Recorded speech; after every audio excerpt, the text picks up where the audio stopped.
Assalamualaikum warahmatullahi wabarakatuh.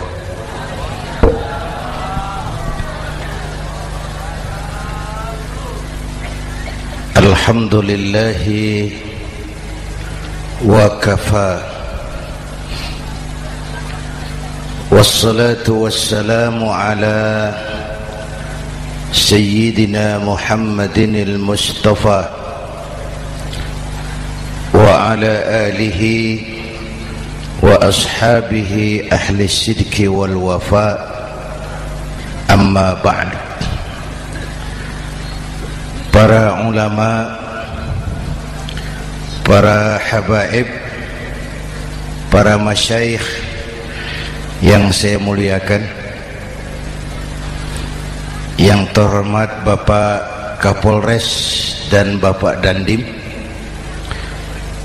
Sahibul Bait, segenap keluarga besar Pondok Pesantren Raudhatul Muta'allimin Al-Aziziyah,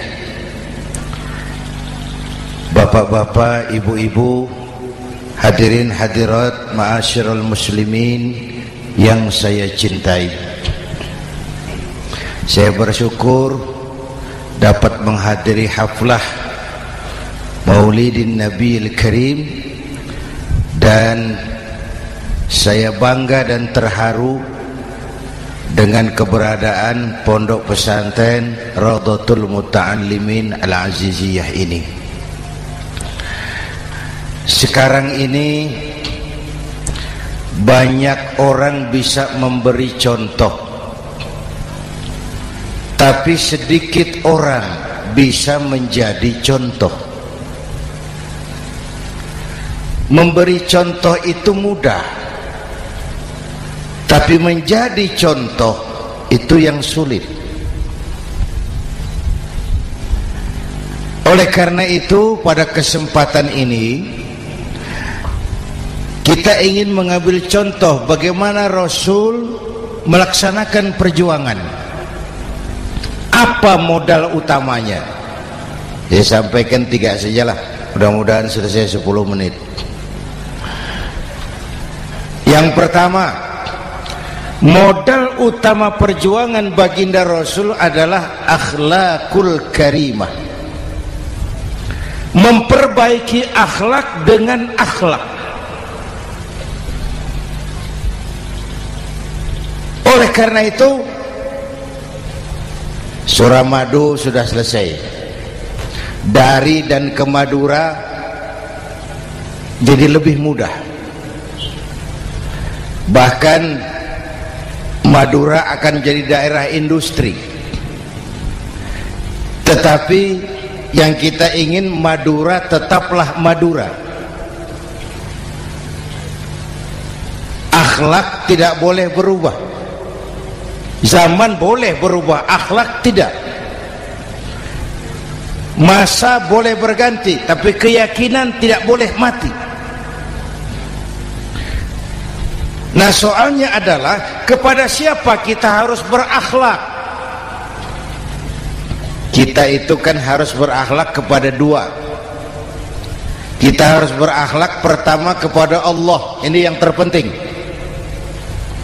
13 tahun Rasul berjuang di Mekah hanya memperbaiki akhlak kepada Allah, menanamkan tauhid, meluruskan akidah, membangun keyakinan. 13 tahun di Mekah itu, dengan perhitungan kalau fondasi kuat, bangunan aman. Kalau fondasi melenceng, bangunan bengkok. Kalau fondasi rapuh, bangunan runtuh. Bangunan bagaimana fondasinya? Orang hidup bagaimana imannya? Kekuasaan dan jabatan baru ada manfaatnya kalau dipegang tangan orang beriman. Kalau tidak, yang muncul Fir'aun. Harta baru terasa manfaatnya kalau dipegang tangan orang beriman.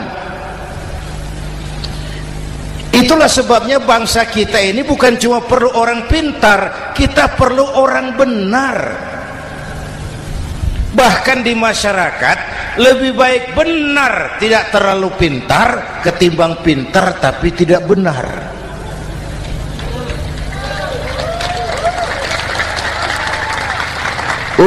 Kalau sudah pintar tidak benar, rusak rakyat itu Pak. Disuruh ngurus beras malah nimbun beras. Ya, disuruh ngurus laut jadi bajak laut. Disuruh ngurus hukum, bikin hukum seperti pisau, tajam ke bawah, tumpul ke atas. Kalau yang kecil salah, hukum cepat-cepat ditegakkan. Yang besar salah, diam pura-pura tidak mengerti. Itu yang melukai rasa keadilan.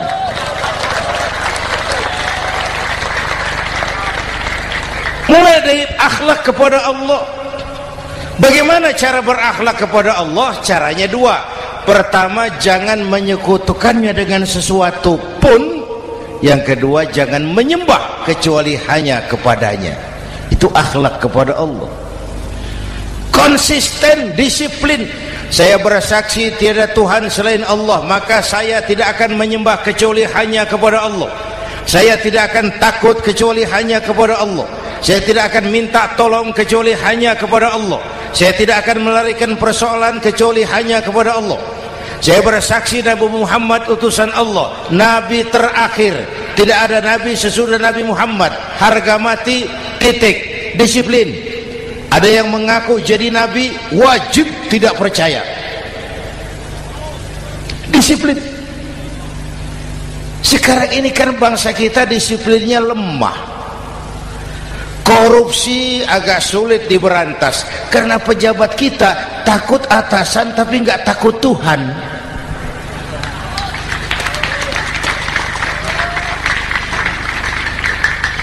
Itu sama dengan anak muda naik sepeda motor ngebut, lampu merah jalan terus, di stop sama polisi. Prit! Iya Pak. Minggir. Siap. SIM? Ada Pak. SNK? Ada Pak. Tahu kau lampunya merah? Tahu Pak. Kenapa lewat terus? Saya nggak tahu, ada Bapak. Itu disiplin kita. Tenang bener jawabnya, kayak orang nggak salah itu.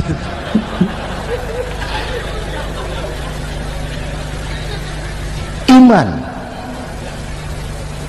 Apalagi belakangan ini saya sering bilang gini Pak, ini humor tapi agak tasawuf. Orang yang paling tenang hidupnya itu tukang parkir. Coba lihat tukang parkir, walaupun mobil banyak, mereknya bagus-bagus, tidak pernah sombong. Tenang ini, tenang. Nanti mobil pergi satu demi satu, habis sama sekali, dia tidak sedih. Tenang. Mobil banyak tidak sombong, mobil habis tidak sedih. Apa rahasianya? Ternyata, nih tasawufnya di sini. Tukang parkir tidak merasa memiliki, tapi merasa dititipi. Wah, itu. Siapa saja yang merasa memiliki, bersiaplah kehilangan, dan itu menyakitkan. Tapi kalau merasa dititipi, jabatan, harta, anak, istri, semua titipan, hiduplah seperti tukang parkir. Pertama, titipan tidak boleh bikin kita sombong.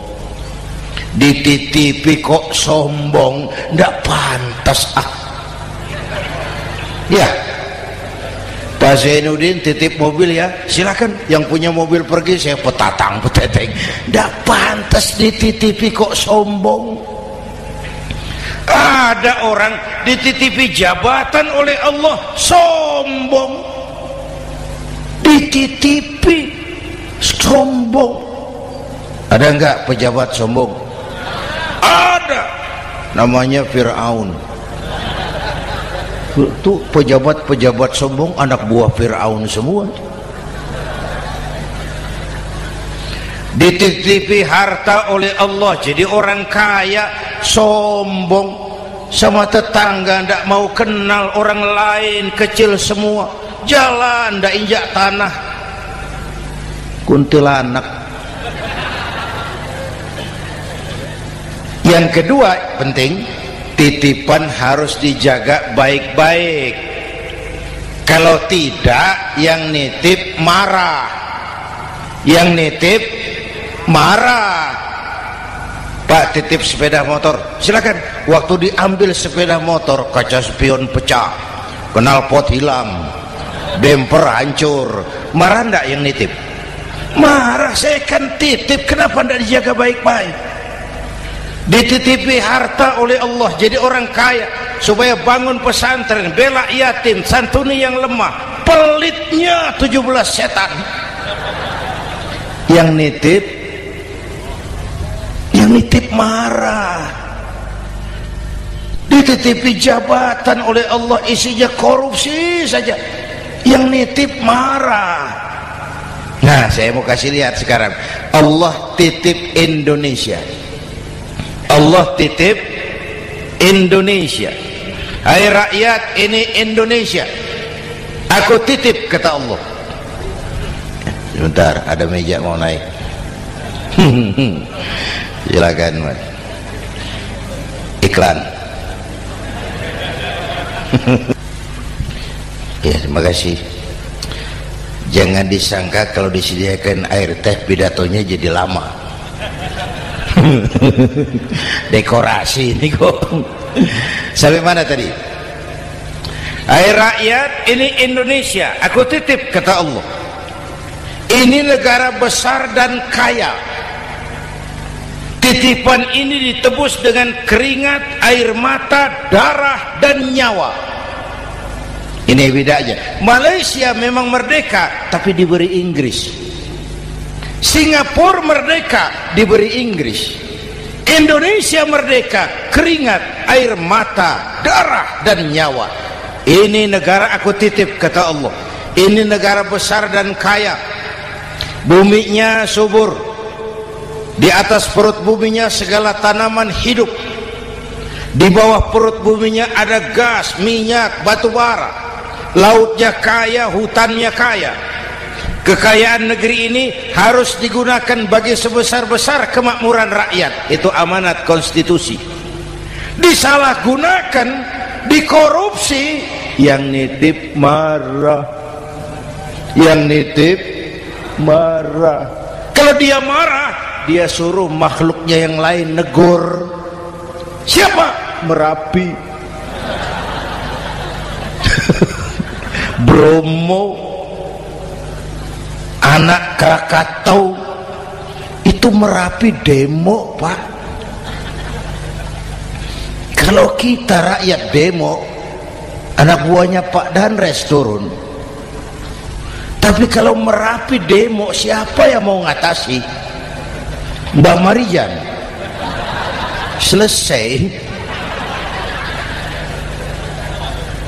Sekarang Mbah Marijan sudah kumpul sama Mbah Surip di alam barzah. Dia sudah ketemu dia.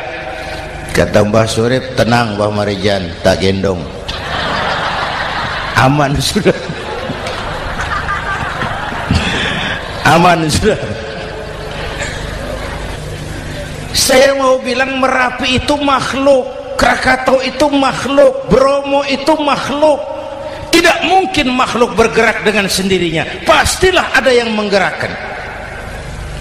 Maka baik-baiklah sama yang bikin angin supaya bertiupnya sesuai keperluan. Baik-baik dengan yang bikin air supaya datangnya sesuai kebutuhan. Baik-baik sama yang bikin gunung supaya meletusnya pelan-pelan.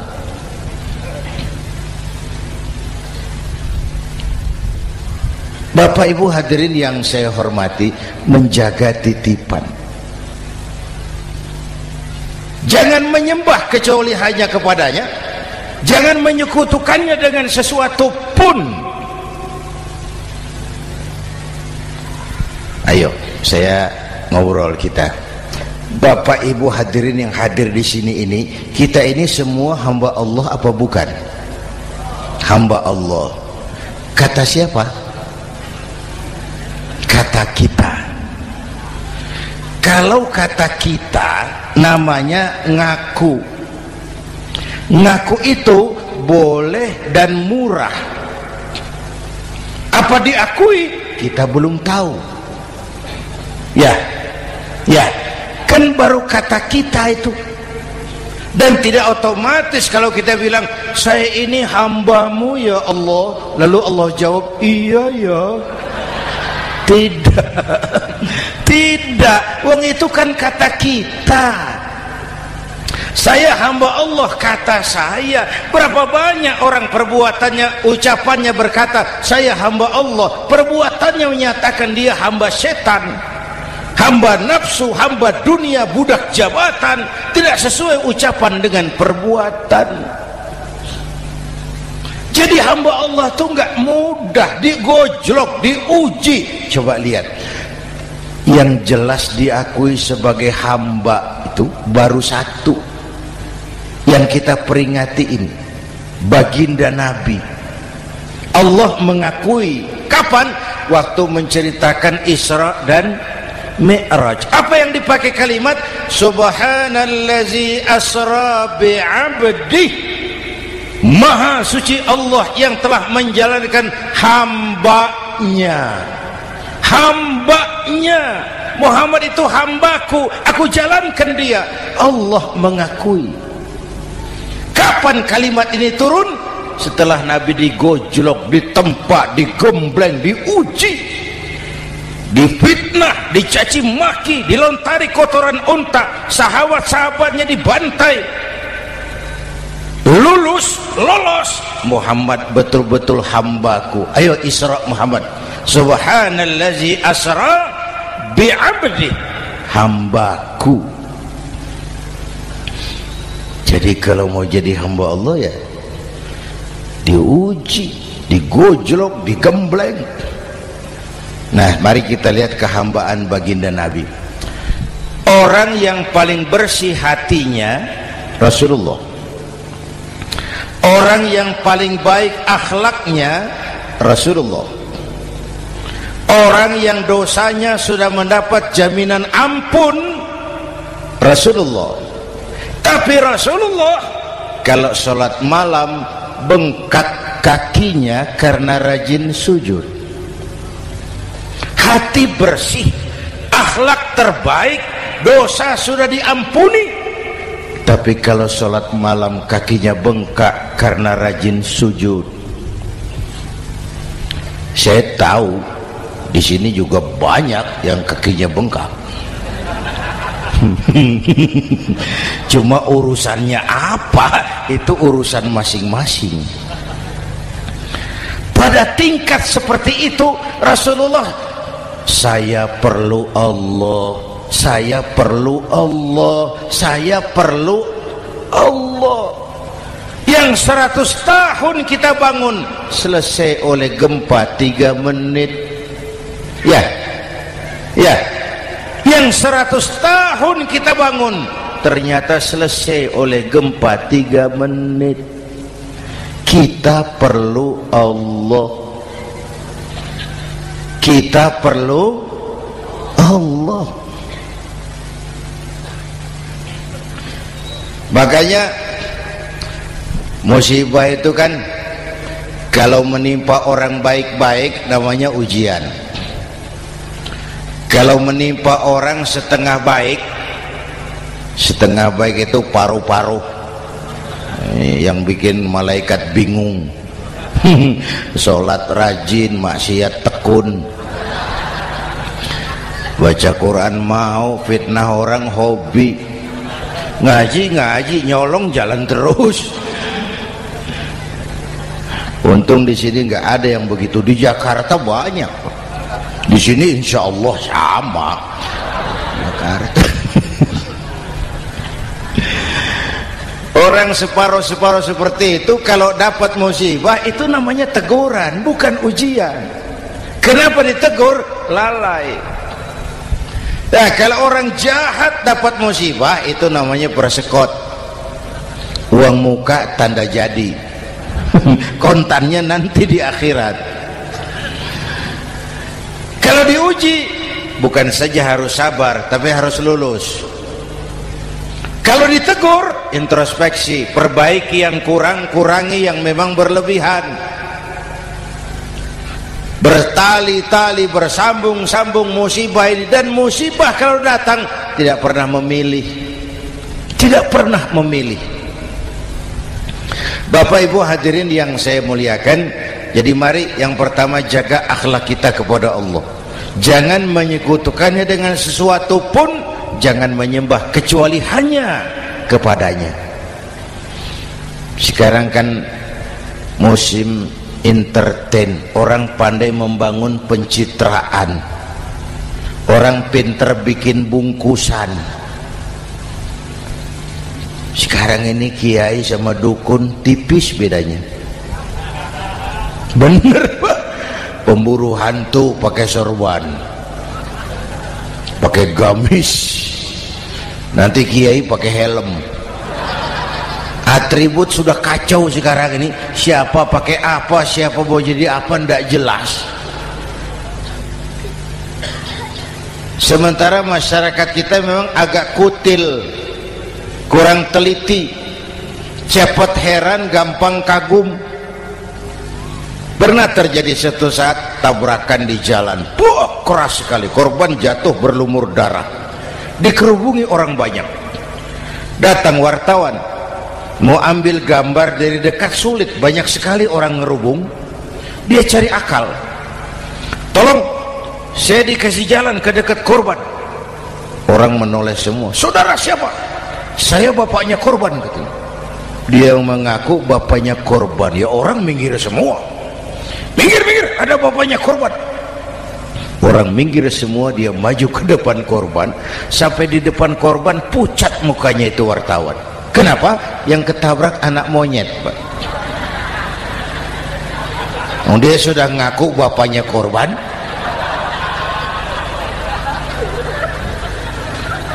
Ini cerita pendek tapi pesannya dalam. Kalau belum kenal benar jangan cepat-cepat ngakui. Ya, rakyat harus cerdas sekarang ini. Emas pasti kuning, benar itu? Apa semua yang kuning pasti emas? Udah cerdas lah itu, udah cerdas lah itu. Hati-hati, ini zaman pencitraan. Orang pandai bikin bungkusan. Oleh karena itu kita juga harus punya filter supaya tidak hanyut oleh kedangkalan-kedangkalan pencitraan itu. Satu itu akhlak kepada Allah. Yang kedua, kepada siapa kita berakhlak? Kepada sesama manusia. Kepada sesama manusia itu siapa? Pertama, sesama muslim. Malam ini saya hadir di sini, saya tidak merasa tamu. Saya hanya keluarga di tengah keluarganya. Bahwa saya lahir di Jakarta itu sih kebetulan. Saya enggak pesan. Yang kita tidak pesan jangan diributkan. Oh, kita enggak pesan. Warna kulit seperti ini kita enggak pesan. Dari suku apa lahir kita enggak pesan. Potongan seperti ini kita enggak pesan. Islam membebaskan manusia dari ras diskriminasi. Pada waktu yang bersamaan Islam mengangkat harkat, derajat, martabat kaum wanita. Ini kasihan dari tadi nggak diajak ngomong nih. Pada waktu yang bersamaan Islam mengangkat harkat, derajat, martabat kaum wanita. Tuh, ibu-ibu mestinya lebih terima kasih sama Rasulullah. Sebelum Rasulullah datang, nasib perempuan menyedihkan, dilecehkan, harganya murah. Sebelum Rasulullah datang, murah. Sebelum Rasulullah datang, murah. Coba lihat wanita sebelum Islam, sedih, dilahirkan hanya untuk melahirkan, alat pemuas nafsu. Kalaupun berperan, peranannya cuma segitiga, dapur sumur kasur, kasur sumur dapur. putar-putar di situ saja, tidak usah di Arab, dunia. Di Jawa, raja-raja Jawa sebelum kenal Islam seenaknya ngumpuli perempuan kan, selirnya yang 30, 50. Sultan-sultan di Turki piara harem ratusan orang perempuan. Kaisar terakhir dinasti Ming Cina bangun istana 1000 kamar, istrinya 1000. Innalillahi wa inna ilaihi. Itu saya coba pikir, raja kalau istrinya 1000, kapan pakai kolor itu raja?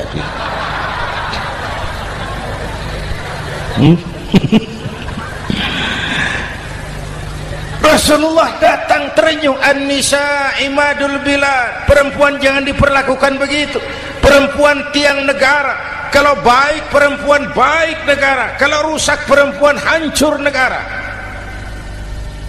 Waktu ditanya, ya Rasul, siapa yang paling harus saya taati di dunia? Ibumu. Setelah itu siapa lagi? Ibumu. Setelah itu siapa lagi? Ibumu. Setelah itu siapa lagi? Bapakmu. Menghargai perempuan, ibumu, ibumu, ibumu, bapakmu. Ibu 3 kali disebut, bapak 1 kali, ibu 3 kali, bapak 1 kali, ibu 3, bapak 1 bapak. Gimana sih ngitungnya jadi kerok begini? Salah ngitungnya, salah.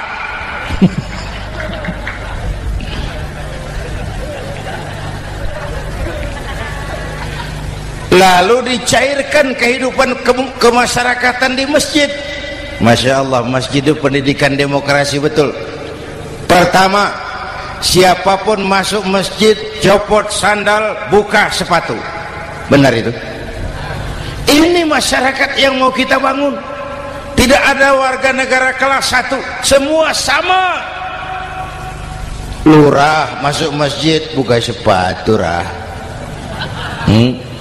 Camat masuk masjid buka sepatu, mat.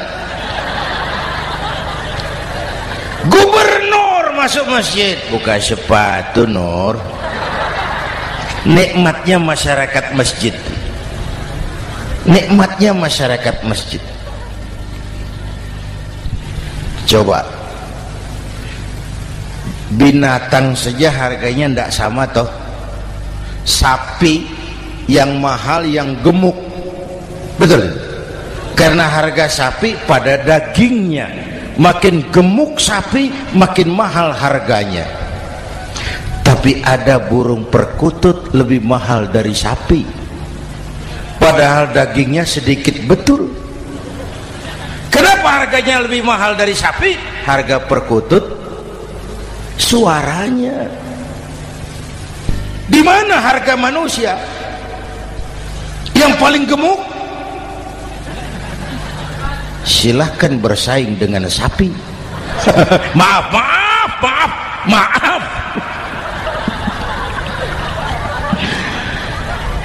Inna akramakum indallah atqakum. Masyarakat masjid sudah copot sandal, buka sepatu, sudah masuk ke dalam sholat berjamaah. Kalau sudah ke dalam sholat berjamaah, tidak pernah kita usil dari mana orang datang, yang penting kemana dia menghadap. Itu masyarakat masjid. Dari mana kamu? Dari kidul, Pak, madhab ngulon. Kamu dari mana? Dari lor, Pak, madhab ngulon.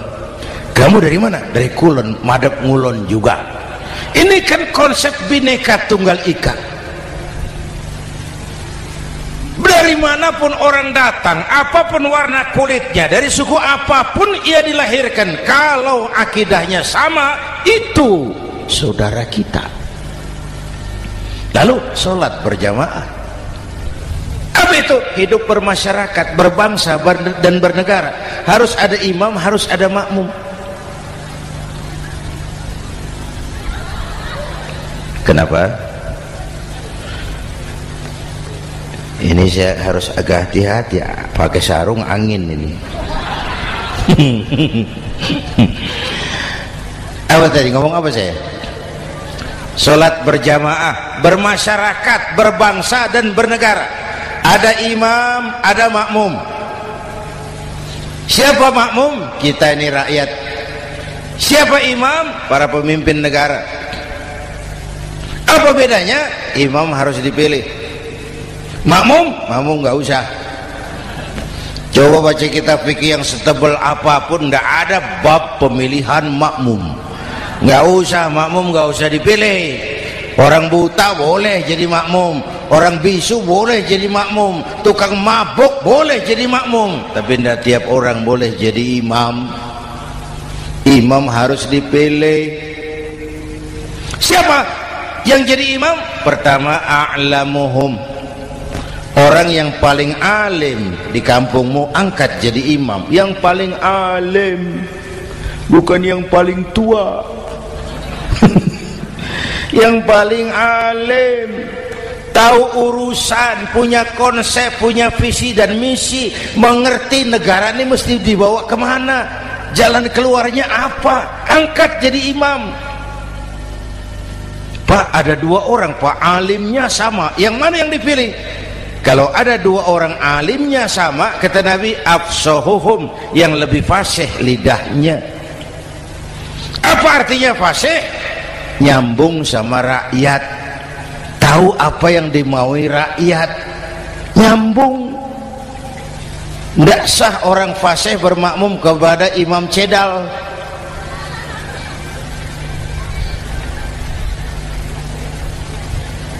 Kenapa Bu? Nyambung. Capek kalau punya imam gak nyambung sama makmum. Makanya kalau sudah jadi imam, pesan Nabi apa? Idza amma ahadukumun nasa falyukhaffif. Kalau kamu jadi imam, ringankan sholat kamu, jangan terlalu panjang. Itu makmum tidak sama kekuatannya. Ada yang tua renta, diri saja sudah gemetar. Ada makmum yang punya darah tinggi, kalau sujud lama kepalanya sakit. Ada makmum yang sudah janji habis sholat mau terima uang. Jangan kalau sudah jadi imam di kota, sholat isya berjamaah, rakaat pertama selesai Fatihah, Yasin, bubar makmum itu. Jadi imam jangan terlalu lama. Kayak Husni Mubarak tuh, kelamaan jadi imam, 30 tahun, rakyat capek.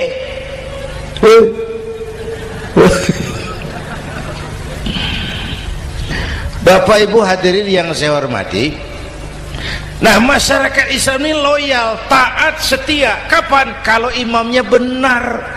Imam takbir, makmum takbir, imam ruku', makmum ruku', imam i'tidal, makmum i'tidal, imam sujud, makmum sujud.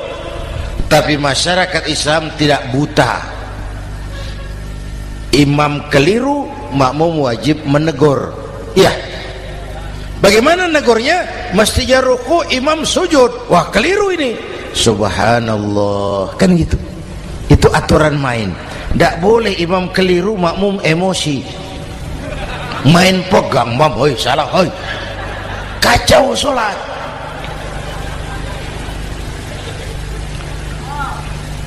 Imam buang angin, apa makmum lalu berkata, demi kesetiaan saya kepada imam, imam buang angin, saya lebih keras lagi. Goblok. Iyyaka na'budu wa iyyaka nasta'in. Sampai situ imam buang angin, minggir. Tidak usah ribut. Yang di belakang satu orang maju ke depan, lanjutkan pekerjaan imam. Yang penting imam tahu diri, buang angin, minggir. Ini negara rusak karena imam sudah buang angin. Tenang aja, kayak orang nggak salah gitu loh.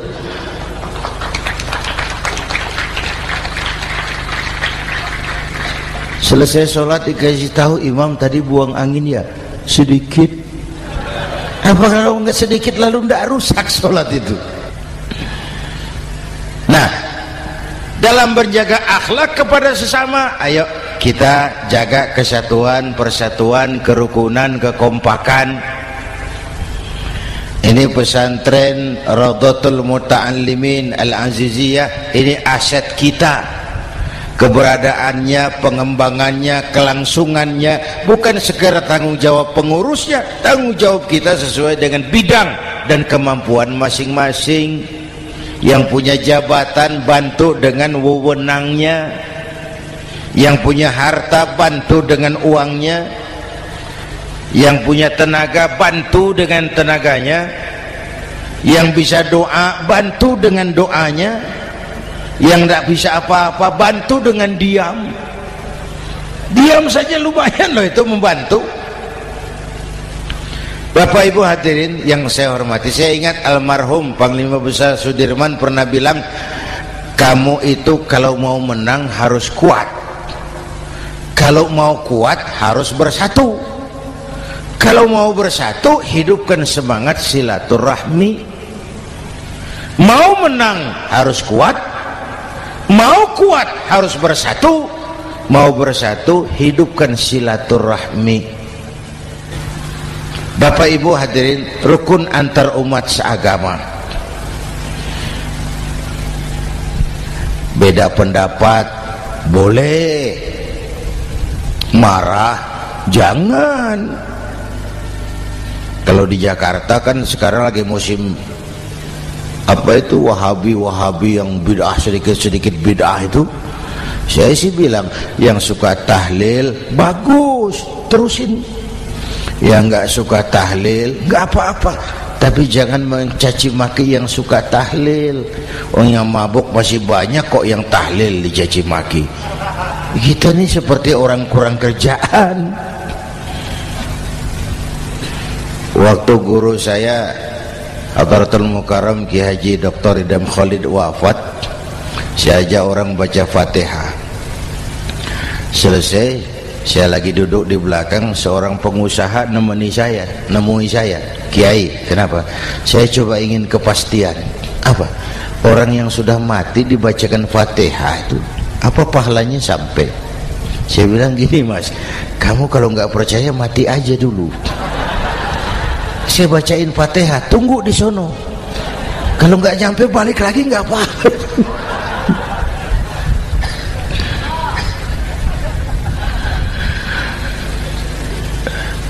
Depan rumah saya itu ada masjid, Pak, pakai beduk seperti itu. Ada teman saya, Kiai, pakai beduk masjidnya. Iya pakai. Kan Rasulullah tidak pakai. Tidak memang. Bid'ah tuh. Oh, siapa bilang? Beduk itu bukan agama, itu budaya, tanda masuk waktu. Bukan manggil orang sholat. Manggil orang sholat pakai azan.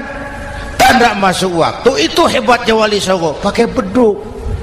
Kalau nggak mau pakai beduk boleh, teriak-teriak juga boleh.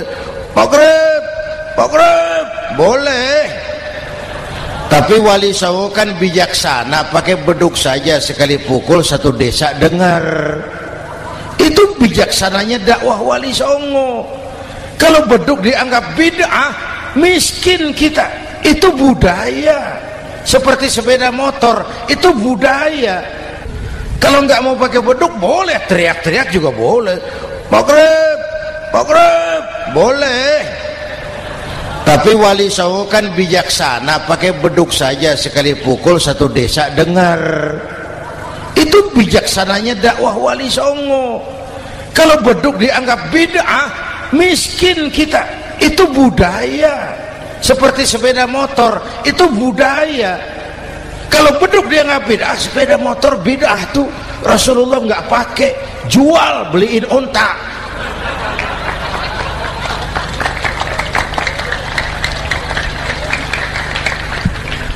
Ayo cari persamaan, jangan memperbesar perbedaan. Hormati pendapat orang kalau pendapat kita juga ingin dihormati. Kasus Ahmadiyah meledak lagi di Cikesik, Banten.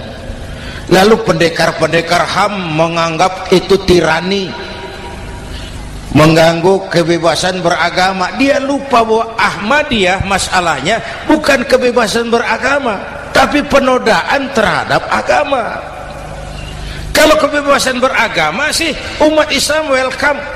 Orang mau Hindu, mau Buddha, mau Kristen bebas memilih agamanya masing-masing. Tapi ini kan Ahmadiyah lain, ngakunya Islam tapi ada nabi lagi sesudah Nabi Muhammad, namanya Mirza Ghulam Ahmad, asal dari India. Saudara hadirin yang saya hormati, ini yang prinsip penodaan terhadap agama. Kalau nggak ngaku Islam nggak masalah.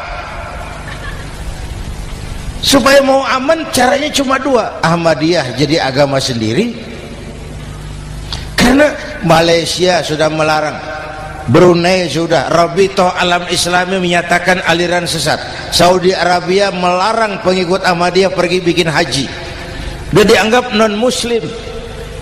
Cuma memang pemerintah kita nggak tegas. Kalau dari dulu dinyatakan dilarang, nggak akan ada lagi kasus-kasus seperti itu.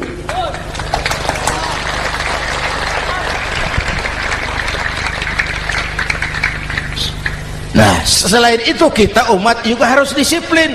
Coba sudah berapa banyak nabi bermunculan di Indonesia. Dan Indonesia ini saya heran, Indonesia ini pasar bagus, Pak.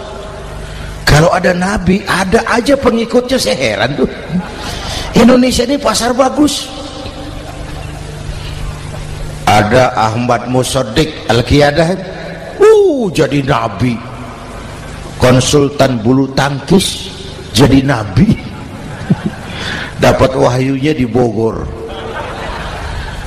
ditangkap polisi 4 tahun.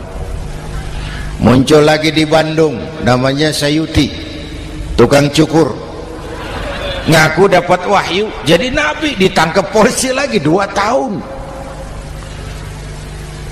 Di Malang Ustadz Roy, ya sebenarnya petinju, dia masuk Islam, mu'alaf, belajar Islam tidak pakai guru, diutak-atik ayat Quran. Sholat kita harus mengerti artinya, maka sholat boleh pakai bahasa masing-masing. Ramai masjid. 2 tahun penjara.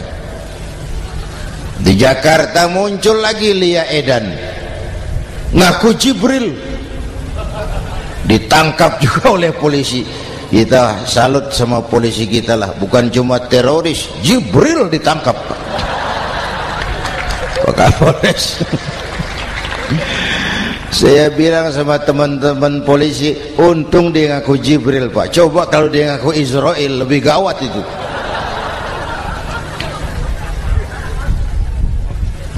Yang parah, antara Cirebon Losari, dia perbatasan Jawa Tengah Jawa Barat, pernah muncul agama baru namanya agama Jasun, agama Jawa Sunda, agama Jasun Jawa Sunda. Yang jadi nabi Tugimin. La haula wala quwata. Saya bilang ini jangan jadi nabi, jadi kiai juga nggak angker ini. Al Mukarram Bapak Kiai Tugimin, nggak enak. Yang lebih nggak enak selawatannya loh itu. Kalau kita kan tadi nikmat tuh, ya Habibi ya Muhammad, nikmat rasanya itu. Coba ganti sama yang tadi, wah enggak, ya Habibi ya Tugimin, enggak enak itu, Pak. Jadi umat Islam itu sangat menghormati orang lain agama. Soal agama orang lain, lakum dinukum, awas hati-hati kalimatnya. Kita menghormati orang lain agama. Soal agama orang lain, lakum dinukum, kita memang yakin cuma Islam agama yang benar, tapi bukan berarti kita boleh menghina agama orang lain. Kenapa? Kalau agama kita yang dihina, kita kan sakit hati. Orang lain sama dong. Itu sebabnya Allah berpesan, jangan kau caci maki Tuhan mereka, karena mereka akan balas mencaci maki Tuhanmu. Dan itu artinya mencaci maki aku, kata Allah. Jelas ini? Jelas? Justru karena umat Islam mayoritas di Indonesia, maka kerukunan antar umat beragama terjaga dengan baik. Kalau umat Islam mau main kasar, mau main kayu, mau main keras, Umat Islam ini 85%, yang lain pasti selesai, saya jamin selesai. Tapi kan tidak, kita sadar betul ini negara Pancasila, kita sadar betul bahwa kita harus menghargai orang lain agama, menjaga kerukunan, rukun antar umat beragama. Yang ketiga, rukun antar umat beragama dengan pemerintah. Dulu kiai saya bilang, sultanun zulum khairum min fitnatin tadum. Pemerintah yang jelek pun sebenarnya masih lebih lumayan ketimbang tidak ada pemerintahan, kalau itu ukurannya. Coba umpama nanti Pak SBY sudah terlalu pusing, lalu pengumuman jam 000, seluruh rakyat Republik Indonesia saya umumkan mulai malam ini tepat jam 000 pemerintah bubar. Ayo bayangkan seperti apa kita tanpa pemerintah. Hukum rimba, yang kuat menekan yang lemah, yang kaya merampok yang miskin. Rumah saudara dirampok, lapor ke polisi, kata Kapolres, maaf polisi baru bubar. Hak asasi diinjak-injak, lapor ke pengadilan, pengadilan bubar. Masih ada pemerintah saja yang kuat suka menekan yang lemah, apalagi kalau tidak ada pemerintah. Karena itu ulama dan umara dua pilar utama. Kalau kuat keduanya, kuatlah masyarakat. Kalau rapuh keduanya, maka rapuhlah juga masyarakat. Bapak Ibu hadirin yang saya hormati, ini yang kedua, kita harus berakhlak kepada sesama. Yang ketiga, kepada siapa kita harus berakhlak? Kenapa? Iya, saya cuma lihat jam. Yang ketiga, kepada siapa kita harus berakhlak? Kita ini harus berakhlak kepada makhluk Allah yang lain di luar manusia. Kepada air kita harus berakhlak loh Pak. Saya dulu remaja ngaji fikih, kiai ngajar makruh buang air kecil di tanah yang berlubang. Saya protes, kenapa makruh kiai? Pertama, untuk kesehatan. Siapa tahu di lubang yang kau kencingi ada gas beracun. Kalau tidak kiai, kalau tidak maka artinya kau harus melindungi binatang yang ada di dalam lubang. Siapa tahu di lubang yang kamu kencingi ada semut sedang rapat membahas masalah Mesir. Apa dosanya lalu mati dikencingi? Ini namanya rahmatan li semut. Bapak Ibu hadirin yang saya hormati, ada hadis sederhana, fa iza zabahtum fa ahsinu zibhata. Kalau kamu menyembelih hewan, sembelihlah dengan cara yang terbaik. Jangan nyembelih ayam pakai pisau tumpul, itu namanya tidak berperi kebinatangan. Kepada ayam kita berakhlak, kepada pohon kita berakhlak, kepada air kita berakhlak. Kenapa sekarang alam tidak seramah dulu? Karena kita juga tidak ramah kepada alam. Kenapa sering terjadi banjir? Karena tempat air kita kurangi. Dia bingung mau kemana. Air nggak punya tempat, akhirnya masuk ke rumah kita juga, masuk dalam zoharul fasadu bil barri wal bahri bima kasabat aydin nas. Karena kita tidak berakhlak kepada lingkungan. Bapak Ibu hadirin yang saya hormati, jadi itu yang pertama, modal utama perjuangannya akhlakul karimah. Mau sukses, utamakan akhlak. Industrialisasi boleh terjadi di Madura, jalan berhotmik licin, oke, listrik masuk desa, alhamdulillah, tapi akhlak jangan berubah, akidah jangan goyah.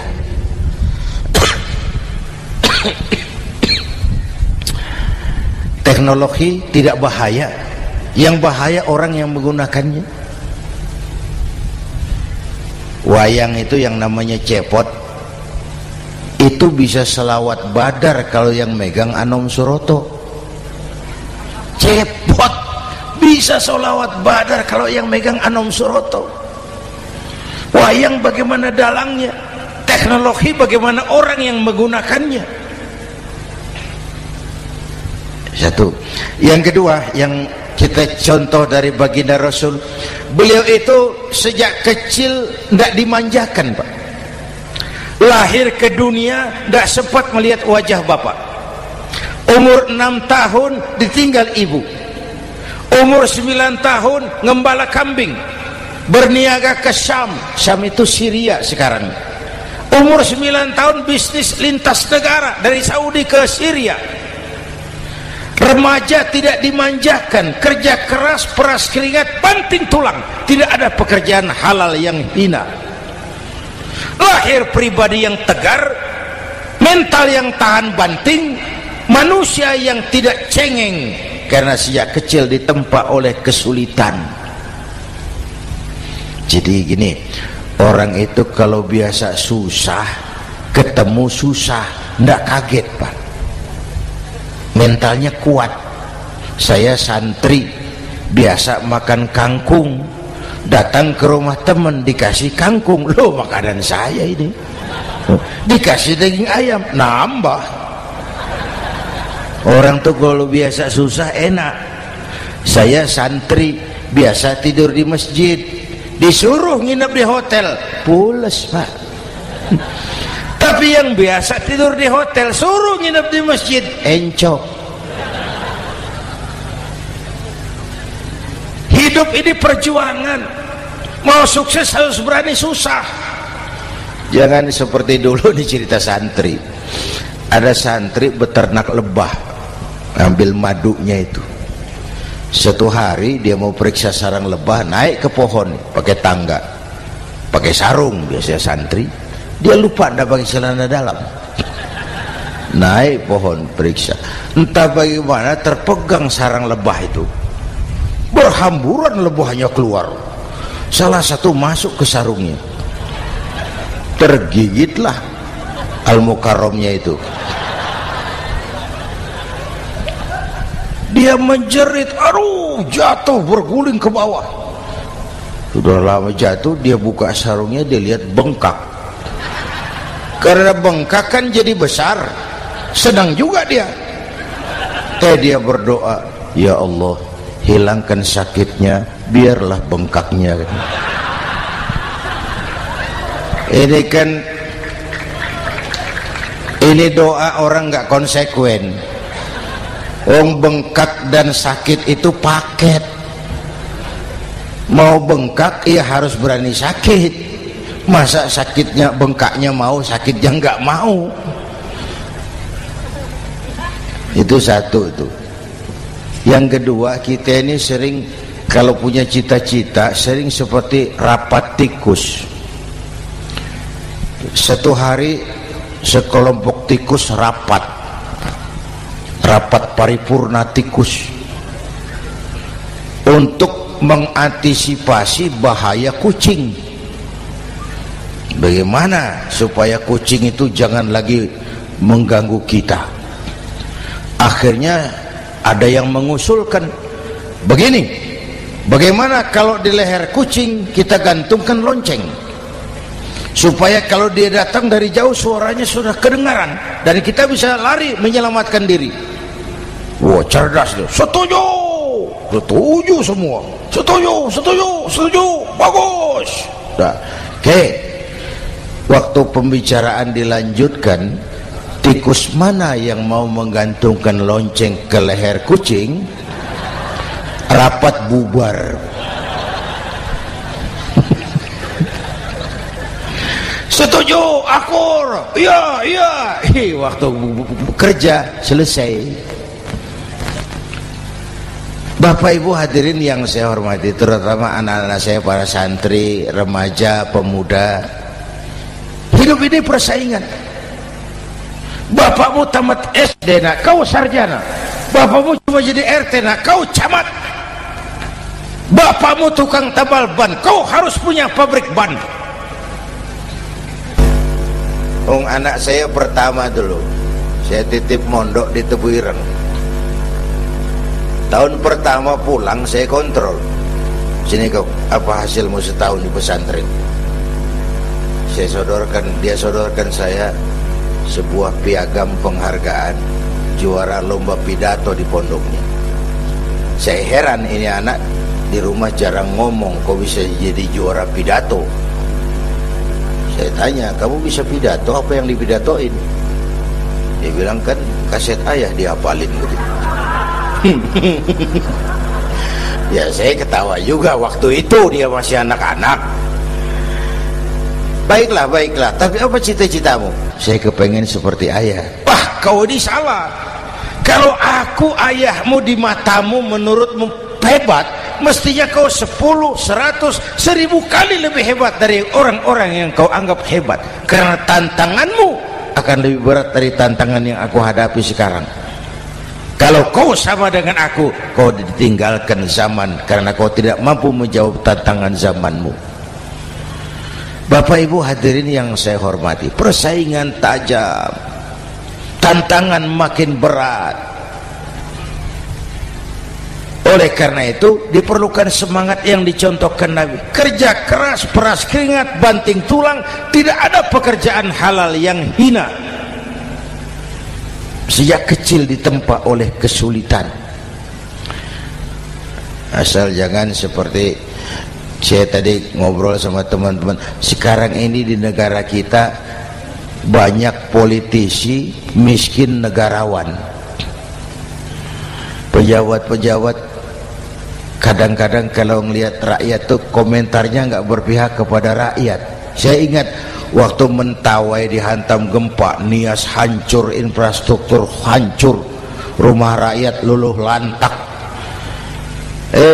Ketua DPR Pak Marzuki Ali bilang, bagaimana itu rakyat? Ya itu resikonya punya rumah di pinggir laut. Waduh, ini bukan komentar pemimpin, rakyat lagi susah kok dibilang kayak gitu. Saya prihatin dengan ucapan kayak gitu.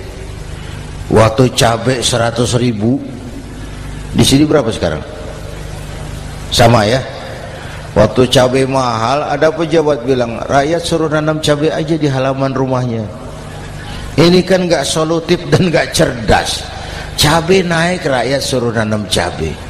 Nanti beras naik, rakyat suruh nanam padi. Yang saya khawatir kalau telur mahal, apa rakyat suruh betelur gitu? Ini kan gak cerdas dan gak solutif. Bapak Ibu hadirin yang saya hormati, apalagi tadi sudah saya bilang di awal, kita ini bangsa yang ditempa oleh kesulitan. Mau merdeka saja dengan keringat, air mata, darah dan nyawa. Kita tidak boleh cengeng menghadapi kesulitan ini. Tegar, tahan uji, tahan banting, dan seterusnya. Itu hal yang kedua. Yang ketiga, terakhir, Rasulullah itu sosok yang ibadahnya luar biasa. Tadi sudah saya jelaskan sebagian. Ibadahnya luar biasa. Ayo kita bantu keamanan negeri kita ini. Dengan apa? Istighfar. Wa ma kana Allahu mu'adzibahum wa hum yastaghfirun. Allah tidak akan turunkan bencana selagi di tengah mereka masih banyak orang-orang yang istighfar. Rasulullah yang dosanya sudah diampuni sehari 100 kali istighfar. Ayo kita ngobrol ini. Pak, saya ini Zainuddin ini, kalau mengharap masuk surga dengan amal yang saya kerjakan sendiri, rasa-rasanya tipis harapan. Bener. Sholat saya berapa banyak saya tahu, sedekah saya berapa duit saya tahu, dosa saya berapa banyak saya tahu. Lalu saya baca sejarah, Nabi Adam dosanya 1, makan buah khuldi, dikeluarkan dari surga. Nabi Adam dosanya 1, dikeluarin. Kita dosanya banyak, kepengen masuk. Ini enggak nyambung ini. Nabi Adam dosanya 1, dikeluarin dari surga. Kita dosanya banyak, kepengen masuk. Enggak nyambung. Apa yang bikin saya besar hati? Apa yang bikin saya optimis? Ada dua, Pak. Pertama yang disebut rahmat Allah, yang kedua disebut syafaat Rasulullah. Dua itu, Pak. Oh, kalau kita ini insya Allah nanti sampai ke surga, amin, amin. Kalau kita ini sampai ke surga, Pak, saya jamin itu bukan karena amal kita, itu karena rahmatnya Allah. Ndaklah seberapa banyak sih amalan kita mau menggapai surga. Kalau bukan karena rahmatnya Allah, sulit sampai ke sana. Hei manusia, dosamu besar, tapi lihat rahmatku lebih besar. Hei manusia, salahmu banyak, tapi ampunanku lebih banyak. Kau nangis di hadapanku, aku senyum melihatmu. Kau berjalan menujuku, aku berlari menyambutmu. Istighfarnya sehari 100. Lalu ada hadis qudsi, inni la ahammu bi'adzabi ibadi.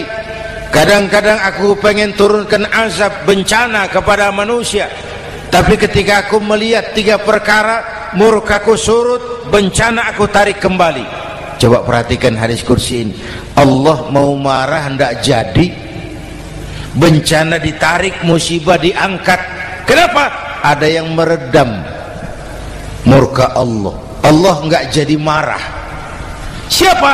Pertama, suyukhan rukka. Aku lihat orang-orang tua tengah malam sujud sambil berlinang air mata, nangis di hadapan Allah. Itu kita hutang jasa loh, Pak, sama orang-orang yang tengah malam sujud nangis di hadapan Allah. Lihat yang begitu Allah tidak jadi marah.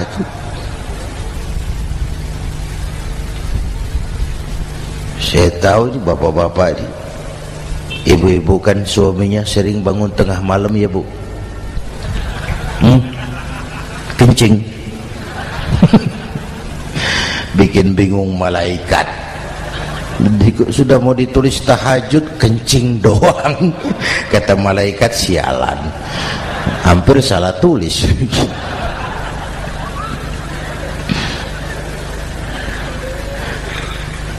Aku lihat orang tua tengah malam sujud sambil berlinang air mata. Lalu aku lihat bayi-bayi tanpa dosa masih menyusu, sibyanan rudda.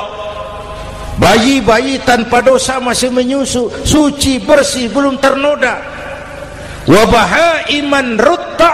Dan aku lihat binatang ternak melata mencari makan, kambing mudah cari rumput, alam terjaga keasriannya. Bagaimana bencana enggak mau nambah? Kita mengamalkan hadisnya juga terbalik. Yang diminta itu orang tua tengah malam sujud, bayi tanpa dosa nyusu. Sekarang bayi tanpa dosa dibuang ke tempat sampah gara-gara orang tua tengah malam nyusu. Terbalik namanya. Yang diminta itu orang tua tengah malam sujud, bayi tanpa dosa nyusu. Ini bayi tanpa dosa dibuang ke tempat sampah gara-gara orang tua tengah malam.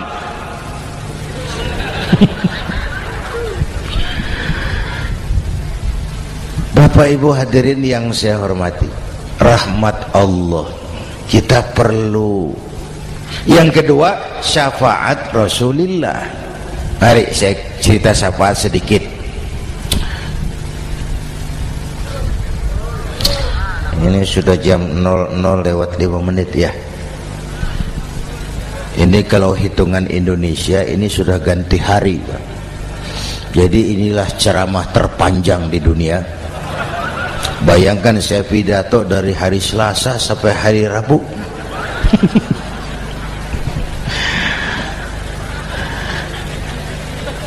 Syafaat, agak saya singkat ceritanya. Nanti itu, Pak, setelah alam ini hancur sehancur-hancurnya, bumi gempa, gunung meletus, air laut tumpah ke darat, halilintar menyambar, planet-planet bertabrakan, semua yang hidup mati bareng tanpa persiapan, termasuk malaikat. Malaikat mati, yang tinggal cuma Allah sendirian. Yang lain hancur semua, tinggal Allah sendirian. Allah patroli, berseru-seru, limanil mulkul yaum, ahai, siapa penguasa hari ini? Mana Fir'aun yang ngaku Tuhan? Nongol kalau memang Tuhan. Mana Abrahat? Mana Namrus? Mana itu Benito Mussolini? Mana itu Adolf Hitler? Mana itu Hosni Mubarak? Penguasa-penguasa yang ngaku berkuasa, nol kalau memang penguasa. Gak ada yang jawab, Pak, semua sudah rebah. Allah lalu berkata, la ilaha illa ana. Ternyata tidak ada Tuhan lain selain aku. Allah sombong waktu itu. Kalau Allah sombong itu pantas. Hadis qudsi mengajarkan al-kibriya'u libasi, sombong itu pakaianku, kata Allah. Cuma aku yang pantas pakai. Kamu manusia nggak pantas pakai pakaianku, kebesaran. Pakaian Allah mau dipakai, sombong itu pakaian Allah, cuma Allah yang pantas pakai. Nanti itu yang pertama dihidupkan bukan kita, malaikat dihidupkan lebih dulu. Tiupan pertama, malaikat hidup semua. Diatur panitia akhirat.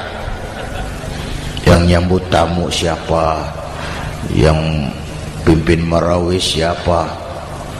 Malik siap, sediakan neraka. Aku mau bakar itu bajingan tengik yang waktu di dunia nggak mau sujud, jauh dari ulama, tinggal di masyarakat jadi biang kerok, sama yatim kejam. Sediakan neraka. Baik. Ridwan, iya, sediakan surga. Aku mau balas hamba-hambaku yang waktu di dunia rajin sujud, dekat dan cinta kepada ulama, santun kepada yatim, suka menolong orang yang memerlukan pertolongan. Baik. Jibril, Mikail, iya, ke surga. Untuk apa ya Rabb? Ambil kendaraan bernama Buraq, turun ke alam, cari di mana kubur kekasihku Muhammad, bangunkan dari kuburnya, bawa ke surga.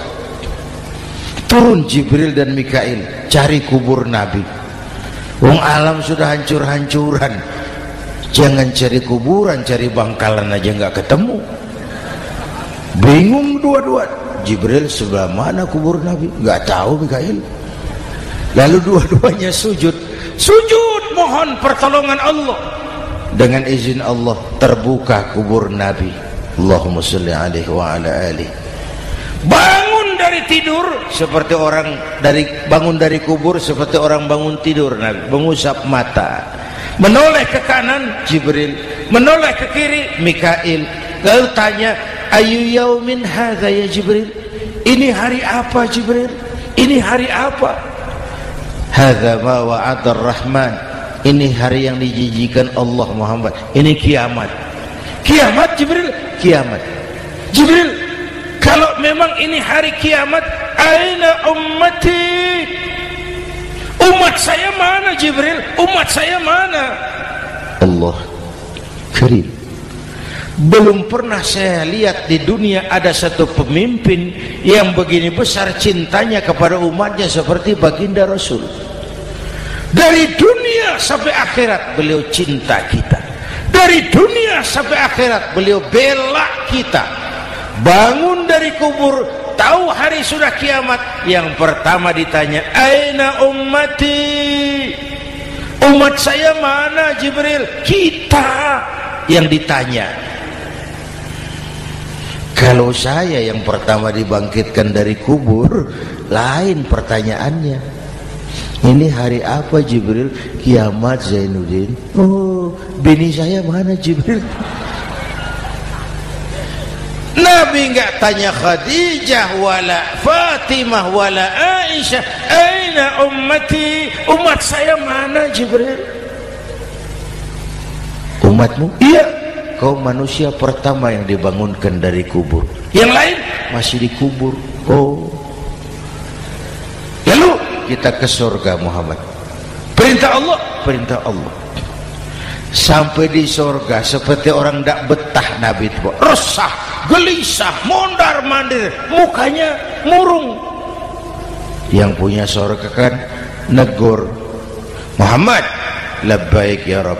Tidak enak di surga ya? Enak. Kok kamu seperti orang nggak kerasan gitu loh, resah, gelisah. Kenapa? Saya teringat umat saya ya Allah. Umat saya bagaimana nasibnya? Iya, saya sudah enak di DPR.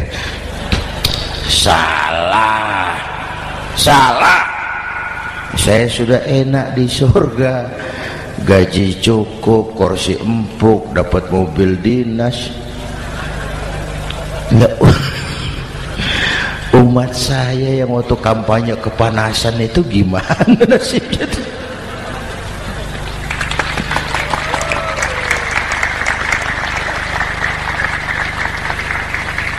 Makanya dulu di Senayan, di depan kantor DPR tuh banyak tukang kaca jualan di situ.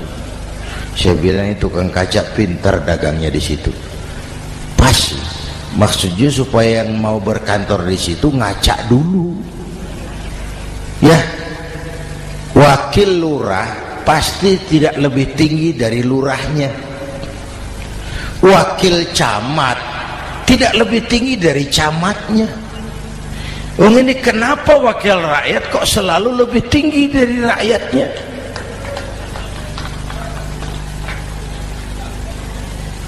Kan yang memberikan mandat kita rakyat. Kemerdekaan bertujuan mengantarkan rakyat ke gerbang kesejahteraan, lalu rakyat mempercayai tugas itu kepada pemerintah dan wakilnya di DPR. Saya percayakan kamu mengantarkan rakyat ke gerbang kesejahteraan. Itu amanat Undang-Undang Dasar. Biasanya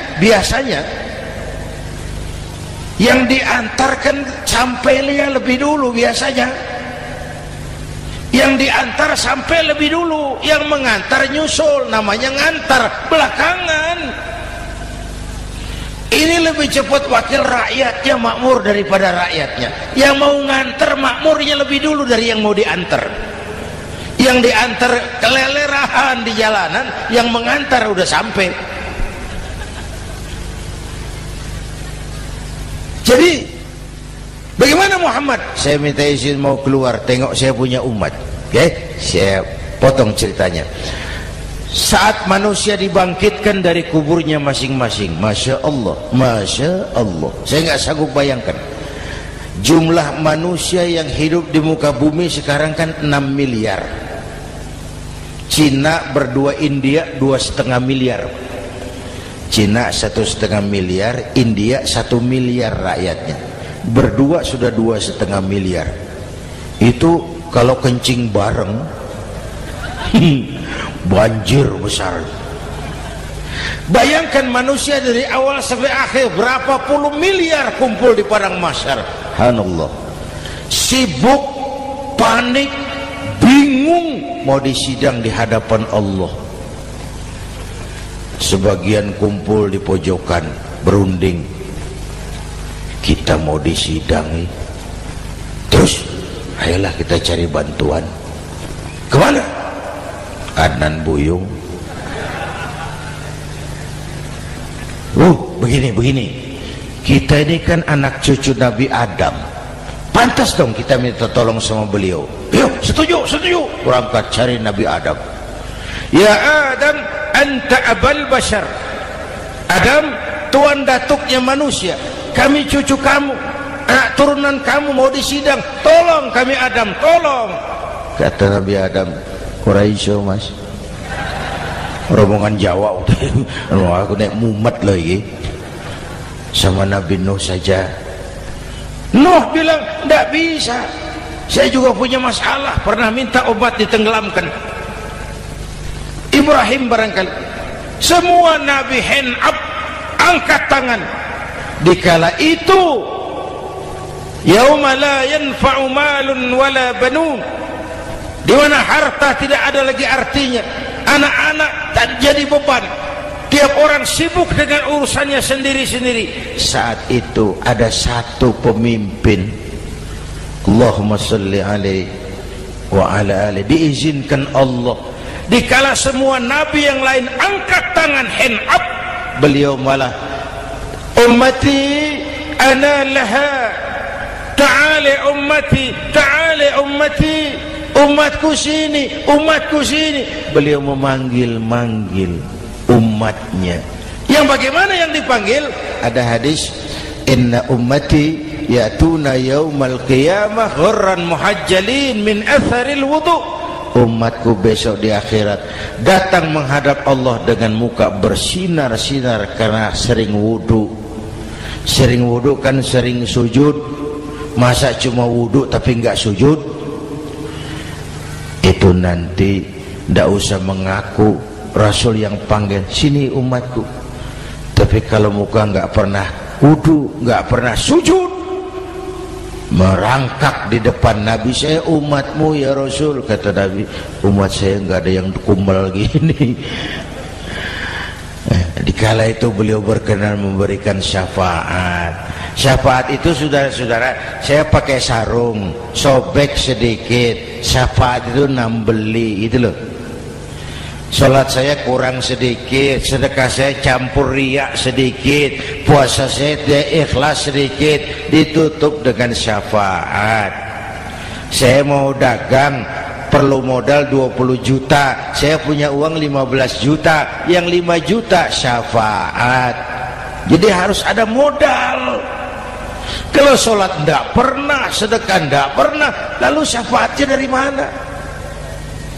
Yang dapat tambelan itu yang punya sarung bolong, punya sarung sobek, ditambal dengan syafaat. Lah kalau tidak ada sarung, apa yang mau ditambal? Ya.